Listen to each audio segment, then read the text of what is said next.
From this to this. I think the easiest way to get started in leather work is just to take something from your house and wrap it in leather. Hi, my name is Ethan Williams, and in this video I'm not only going to show you how to make this book organizer, but I'm going to show you the leather I used, the tools, and where to get them. I'm someone who uses a lot of notepads and journals to keep track of ideas and to-dos. I like to draw, I like to design. It really just helps me figure out an idea by writing it down or drawing it out. I use anything from small pocket-sized pads to large drawing booklets. So as you can imagine, somebody who uses a lot of notebooks, I have stacks of them everywhere. And I need to start being a little bit more organized in my new office studio that I'm building out.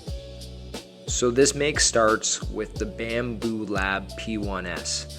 I recently got this printer and boy do I love it. This printer is ready to go right out of the box, removing any tedious tinkering and setup that's associated with other printers. It's self-auto bed leveling, has vibration compensation, and hands-off calibration, so it's super easy just to print and go. My favorite thing about this printer actually is the fact that I can print pretty well anywhere in the world.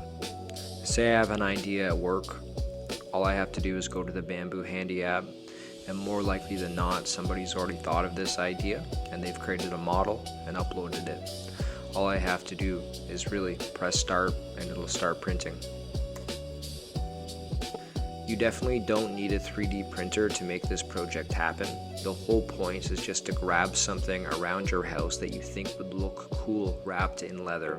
In this case, I'm using this book organizer, but you can literally use whatever you want. What you do need though is some leather. For this project, I chose to use some pull-up Crazy Horse leather from Italy. It's a latigo mixed tan leather, meaning it's been processed with both vegetable and chrome tanners.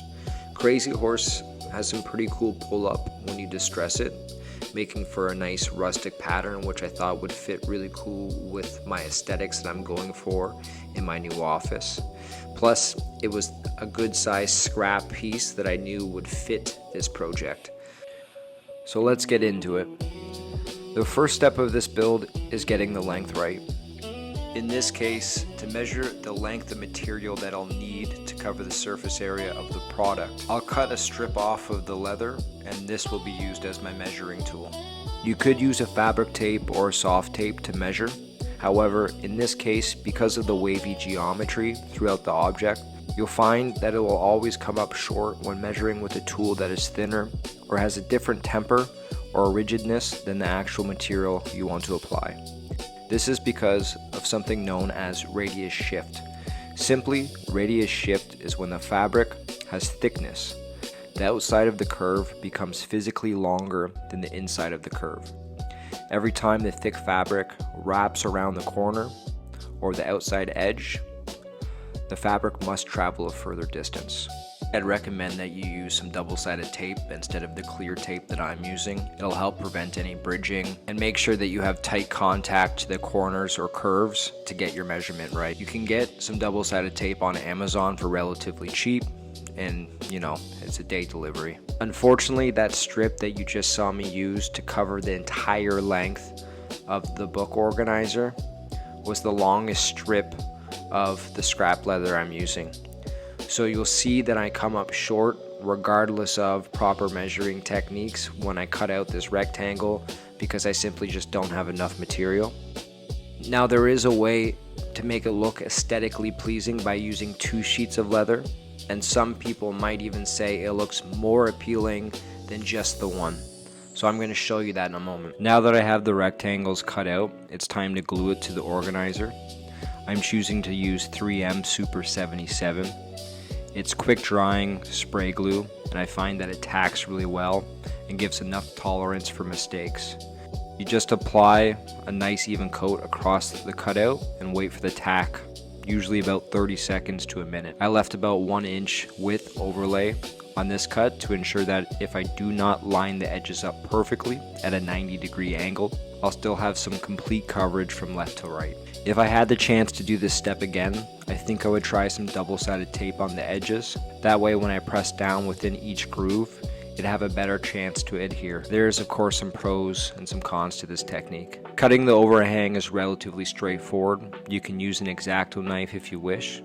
In this case, I chose to use a skiving knife. Skiving knives typically have their blades beveled at a 15 to 20 degree angle. I hold the beveled end down towards the edge and push firmly and evenly. I hold the excess leather with my left hand and slightly pull it towards my right shoulder as it cuts away. Once the excess is cut away from the first panel, it's time to prep the second. I'm using the skiving knife to remove the top grain of the leather. I'm removing about 1 centimeter horizontally from the bottom. You do not need to scrape too much of the grain, rather just enough to see the color change. Doing this will allow adhesive to bond the panels more easily. I'm beveling the top edge of the second panel on the grain side. Only bevel the grain side, as for the flesh side we want to keep it at 90 degree so it will stick flush to the first panel, minimizing any gaps in contact. After beveling, I'm going to now burnish and lock in the edge fibers and do a pass with my creaser for aesthetic purposes before attaching the two panels. I use a thick paper cutout to prevent the glue from sticking to my exposed side and to ensure that it just sprays on my intended area. After I do an even coat on the flesh side of the second panel, I attach the two together, using the edge creaser to apply acute pressure to the bond to further tighten the contact.